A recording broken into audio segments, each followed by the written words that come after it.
आज जय हिंद अकादमी स्कूल छापेड़ा के विज्ञान प्रदर्शनी और पुरस्कार वितरण समारोह के कार्यक्रम में हम सबके बीच में उपस्थित आदरणीय मंडल अध्यक्ष भाई निर्मल कुमार गुप्ता जी, हमारे पूर्व जिला पंचायत सदस्य और सरपंच साहब आदरणीय श्री बापूलाल जी रांगी जी, छापेड़ा नगर परिषद के अध्यक्ष प्रतिनिधि भाई प्रवीण जी विशालिया जी और हमारे साथ उपस्थित युवा मोर्चा के मंडल अध्यक्ष भाई श्रीनाथ जी, युवा मोर्चा के महामंत्री भाई शिव प्रसाद जी, बबलू जी, जायसवाल जी, शिवनाथ जी, सरपंच साहब पंकज जी, सेठिया जी और हमारे सभी पत्रकार साथी भाई पाटीदार जी, वर्मा जी, कमल जी और तेजस न्यूज के चीफ एडिटर भाई रामेश्वर जी और उपस्थित सभी बच्चों के अभिभावकगण, इस विद्यालय के डायरेक्टर महोदय, आदरणीय प्राचार्य महोदय, सभी शिक्षक साथीगण और उपस्थित सभी प्यारे प्यारे बच्चों, सबसे पहले तो मैं आप सब लोगों से माफी चाहता हूं कि आज जो हमारा कार्यक्रम है, इस कार्यक्रम के मुख्य अतिथि हमारे इस क्षेत्र के लोकप्रिय आदरणीय विधायक महोदय श्री हजारी लाल जी रांगी थे। उन्होंने तारीख दी थी, लेकिन सब जानते हैं राजनीति में कब कौन सा आवश्यक कार्य आ जाए कुछ कह नहीं सकते। उनको अचानक रात में भोपाल से फोन आया कि विधायक जी आपको सवेरे भोपाल आना ही आना है। अब उन्होंने दुख व्यक्त किया कि साहब कैसे क्या करें। मुझसे भी चर्चा हुई कि सवेरे जय हिंद अकादमी विद्यालय में जाना है बालचंद जी, लेकिन मुझे भोपाल पहुंचना है, कैसा क्या करें।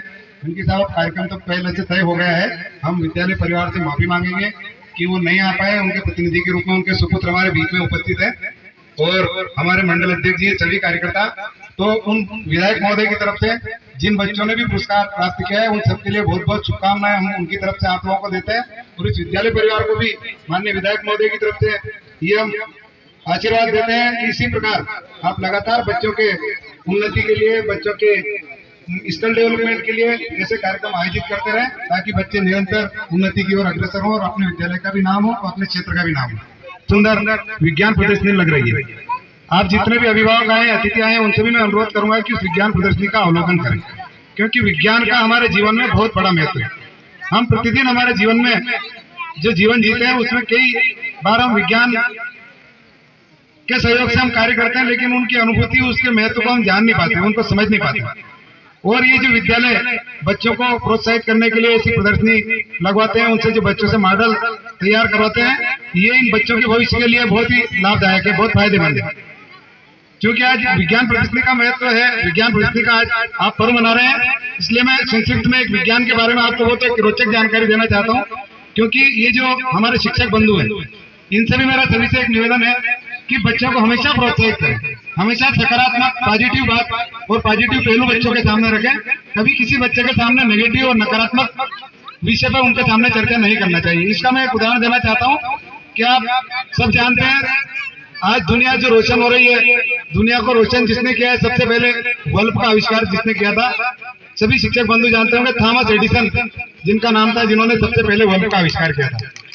मैं उनके बचपन की घटना बता रहा हूँ जो मैंने भी पढ़ी है और उससे मैं भी प्रभावित हुआ हूँ। मैं भी चाहता हूँ कि आपको शेयर करूँ कि जब थॉमस एडिसन प्राइमरी स्कूल में पढ़ते थे, तो बिल्कुल पहली, दूसरी, तीसरी, जिसे अपन लेवल बोलते हैं, थर्ड सेकंड लेवल में जब पढ़ते थे, उनके पिताजी की मौत हो गई। जन्म के तुरंत बाद थॉमस एडिसन के पिताजी की मौत हो गई। उनकी माताजी उस बच्चे का लालन पालन भी करती थी और उसको स्कूल में पढ़ाती थी। लेकिन संयोग की बात थी कि वो बच्चा बहुत मंदबुद्धि था, जिसे अपन कमजोर दिमाग का कहते थे। लेकिन उनकी माताजी की इच्छा थी कि मेरा बेटा पढ़ करके बहुत बड़ा इंसान बने, बड़ा वैज्ञानिक बने। तो उन्होंने अच्छे बड़े विद्यालय में दाखिला करवाया। कुछ वर्ष तो जबरन 1-2 वर्ष विद्यालय ने पढ़ाया, लेकिन 1-2 वर्ष के बाद उस बच्चे को विद्यालय ने टीसी निकाल के और विद्यालय से घर भेज दिया और एक पत्र उसकी माता के नाम पे लिखा विद्यालय ने। उस पत्र में लिखा कि मैडम, आपका बच्चा मंदबुद्धि है और हमारा विद्यालय बहुत नामी स्कूल है कि हम नहीं चाहते आपके बच्चे जैसे कमजोर बच्चे हमारे स्कूल में पढ़े और हमारे विद्यालय का नाम बदनाम हो, इसलिए आप अपने बच्चे को कहीं भी किसी दूसरे विद्यालय में पढ़ाएं। ऐसा चिट्ठी लिख करके उस बच्चे को घर भेज दिया। जब वो बच्चा घर आया और उसकी माँ को चिट्ठी दी, तो चिट्ठी पढ़ने के बाद उसकी माँ की आंखों में आंसू आ गए। अब वो बच्चा बालक था, छोटा था, मंदबुद्धि भी था। तो उसने उसकी माँ से पूछा कि मम्मी तुम क्यों रो रही हो, तुम्हारी आंखों में आंसू क्यों आए हैं? तो उसकी माँ ने कहा कि बेटा, ये स्कूल से जो पत्र आया है इसकी वजह से आ रहा है। तो कि मम्मी ऐसा क्या लिखा है इस पत्र में कि तुम्हें रोना आ गया? तो उसकी मम्मी ने कहा कि बेटा, इस विद्यालय ने लिखा है कि मैडम तुम्हारा बच्चा बहुत कुशाग्र बुद्धि है, बहुत तेज बुद्धि है, बहुत तेज तर्रार पढ़ने में है। हमारे विद्यालय में ऐसा कोई टीचर नहीं है काबिल जो आपके बच्चे को पढ़ा सके, इसलिए आप अपने बच्चे को किसी अच्छे स्कूल में भेजें, ताकि हमारे स्कूल में इतने अच्छे शिक्षक नहीं है कि आपके बच्चे को पढ़ा सके। तो ये मम्मी फिर क्या करेंगे, तो उन्होंने कि बेटा हम कोई किसी स्कूल में तुझे नहीं भेजेंगे, मैं पढ़ाऊंगा। और उस मम्मी ने उनको हमेशा पॉजिटिविटी के साथ पढ़ाते थे, परीक्षा दिलवाई, और वो एक दिन इतना महान वैज्ञानिक बना कि जिसने बल्ब का आविष्कार किया, आज उसके बल्ब के आविष्कार की वजह से आज दुनिया रोशन हो गई। तो अगर हम चाहें कि अगर किसी बच्चे को शुरू से उसको पॉजिटिविटी के साथ अगर पढ़ाएं और उसको प्रोत्साहित करते रहें तो कमजोर से कमजोर बच्चा भी महान वैज्ञानिक बन सकता है। और साथियों, बच्चों, कभी कभी क्या रहता है कि हम एक साथ परीक्षा देते हैं, किसी न किसी कंपटीशन में भागीदारी लेते हैं। आज विज्ञान प्रदर्शनी में 20 मॉडल रखे हैं, 20 मॉडल में से एक मॉडल कोई ना कोई टॉप आएगा, लेकिन वो जरूरी नहीं है कि 19 मॉडल उनसे कमजोर है। ये जो प्रथम आते हैं, फर्स्ट आते हैं, ये उस समय की भौगोलिक स्थिति, उस समय जो एग्जामिनर रहता है उसकी मानसिकता, इसके ऊपर डिपेंड करता है कि कौन फर्स्ट आया कौन सेकंड आया। लेकिन कभी कभी जो फर्स्ट के काबिल रहता है वो भी फर्स्ट नहीं आ पाता है।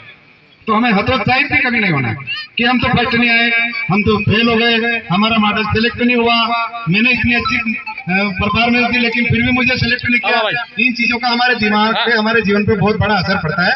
तो मैं छोटा सा उदाहरण देना चाहता हूँ कि हम आप सब लोगों ने हमारे भारत के महान वैज्ञानिक और भारत के राष्ट्रपति एपीजे कलाम साहब का नाम यहाँ कहीं थोड़ा एपीजे कलाम साहब बात करूँ छोटे से गाँव, छोटे से गरीब परिवार अपना जीवन यापन करते थे, मछुआरे के बेटे थे।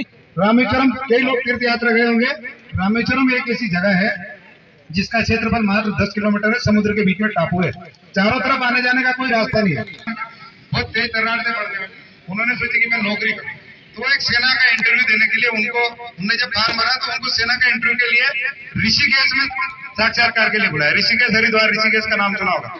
अब जब वो वहां जाने लगे तो गरीब परिवार के थे, उनके पास इतना पैसा नहीं था कि वो इंटरव्यू देने के लिए हरिद्वार ऋषिकेश जा सके। तो घर में चिंता हुई, तो उनकी बड़ी बहन की शादी हुई थी, तो उसकी बड़ी बहन के गहने थे, तो उसकी बड़ी बहन ने कहा एपीजे कलाम से कि भैया तुम, तो उनकी बहन के गिरवी रख के और वो ऋषिकेश में इंटरव्यू देने के लिए जब गए, उन्होंने इंटरव्यू दिया। वो इंटरव्यू देने के बाद में साक्षात्कार में वो फेल हो गए। उनका आर्मी के जिस पद के लिए इंटरव्यू देने गए थे उसमें चयन नहीं हुआ।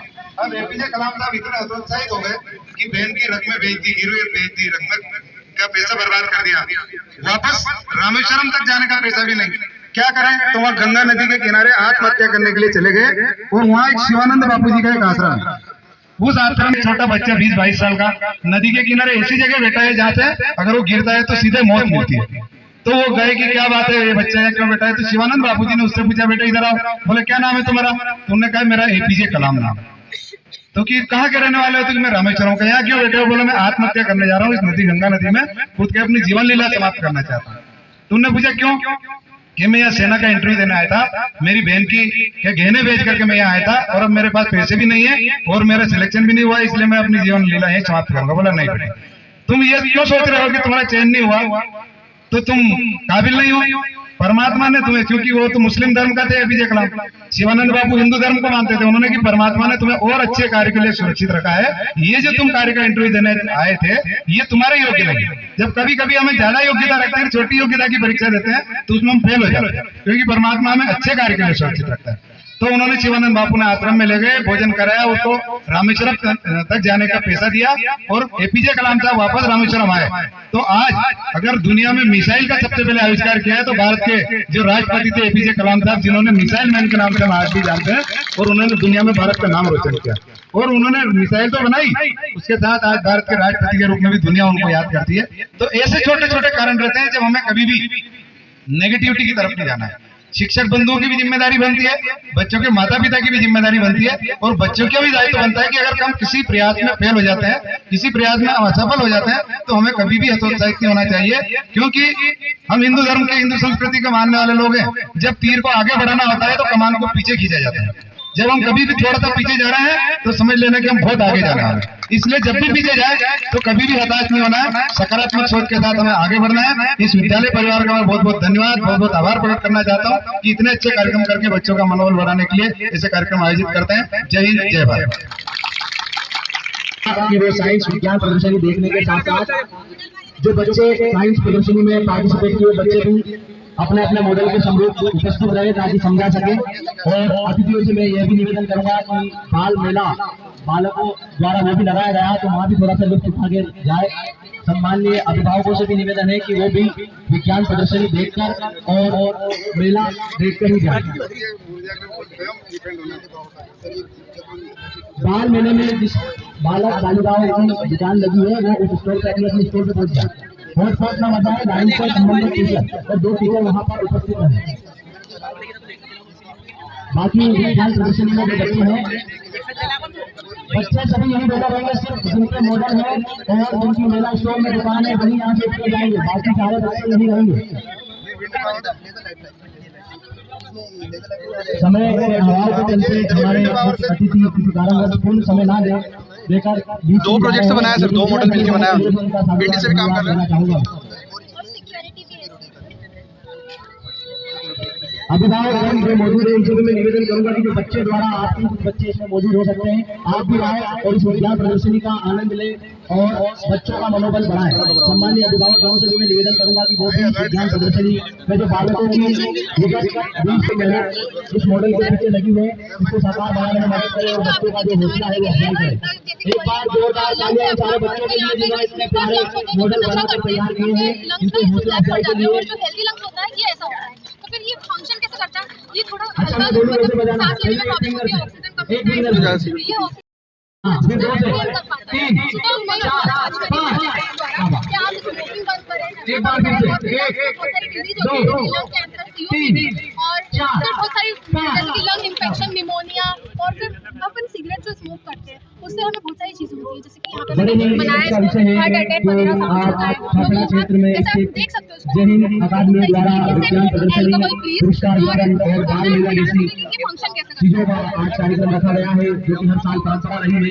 किसी कारणवश सम्मानित विधायक साहब जी वर्क कर रहा चाहिए, लेकिन मुख्य अतिथि के रूप में पधारे हुए सभी अतिथियों का पुनः इस मंच से धन्यवाद देना चाहूंगा, जो अपने बेशकीमती समय में से समय निकालकर हेल्दी डाइट ले, एक्सरसाइज करे रोज। एक से मॉडल की प्रदर्शनी यहाँ पर बच्चों द्वारा लगाई गई है, तो सभी अभिभावकों से भी मेरा निवेदन है कि वो इस प्रदर्शनी को देखकर ही जाएं।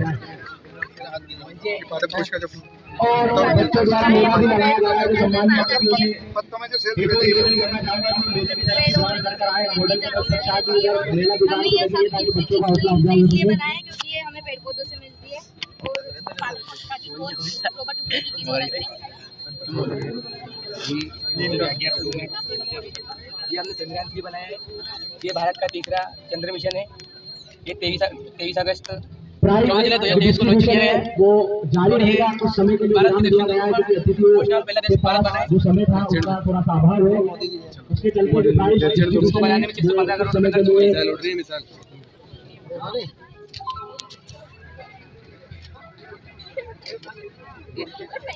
प्रक्षेपण की विधि है। सभी बच्चे जो भी मेले का आनंद लेना चाहते हैं वो एक साथ में बच्चा नहीं है, एक लाइन टीचर थोड़ा सा ध्यान दे, संभावित टीचर अच्छे से कर लीजिए, सम्मानीय और जैन अकेडमी के भी शिक्षक और शिक्षिकाएं थोड़ा सा ध्यान एक साथ में उठना, एक साथ में उठना। बिलियंस ऑफ एयर मौजूद है, बड़ा लाइन पे जाना है। आप देते हैं और बाहर निकालते हैं, वो जो हमारे सम्मानीय पेरेंट्स भी अपने बच्चों का संवर्धन करें। विज्ञान प्रदर्शनी और बाल मेले में जो दुकानें लगी हैं वहाँ पर अपने बालक बालिकाओं को ले जाकर उन्हें समझाए दिखाए, ताकि जो भी आने वाले समय में छोटे छोटे प्यारे प्यारे बच्चे भी एक काबिल बन सके कि वो भी इतना शानदार जो आज का प्रोग्राम रहा है इसको दिखाएं। और सभी शिक्षक शिक्षिकाओं से भी मैं इस मंच से निवेदन करूंगा कि वो बच्चों का थोड़ा सा ध्यान रखें, क्योंकि बच्चे छोटे छोटे रोने नहीं लग जाए, कोई ध्यान रखना, क्योंकि बच्चे बड़े टेंशन हमारे होते हैं। लंग्स के अंदर, फेफड़े के अंदर ये टूट जाता है, ये जमा होता है और जिसकी वजह से हमें लंग कैंसर के चांस बढ़ जाते हैं।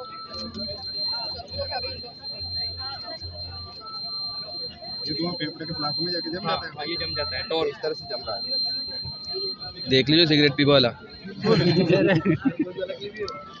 इसमें आखिरी में क्या बचेगा वो दिखा रहा है, आखिरी में जो नुकसान करता है ना अपने को, ये अपने लंग्स के अंदर जमा होता जा रहा है, फिर ये जो अंदर डिपॉजिट होगा वो रुई के माध्यम से बताया। हम धुआं तो निकाल देते हैं, लेकिन टोर जो हमारे लंग्स में फेफड़े में जमा होता है।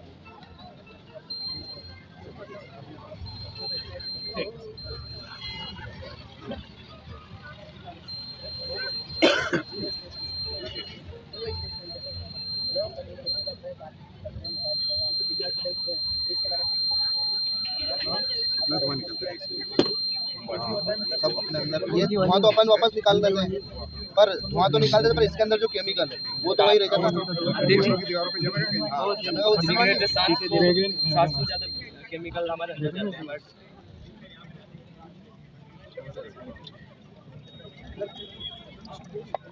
सिगरेट नहीं गिर जाए सिगरेट।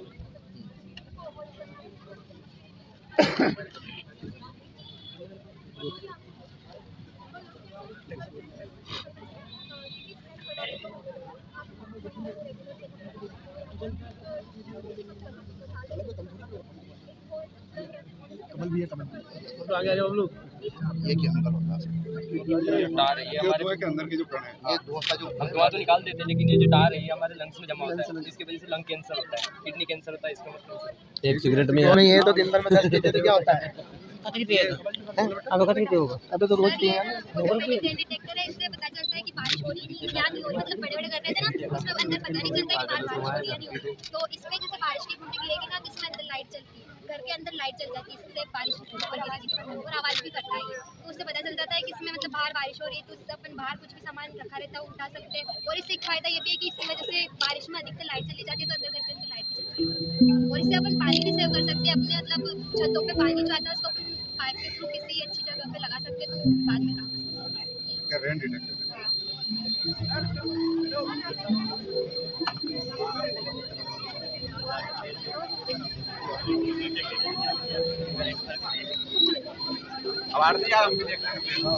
सर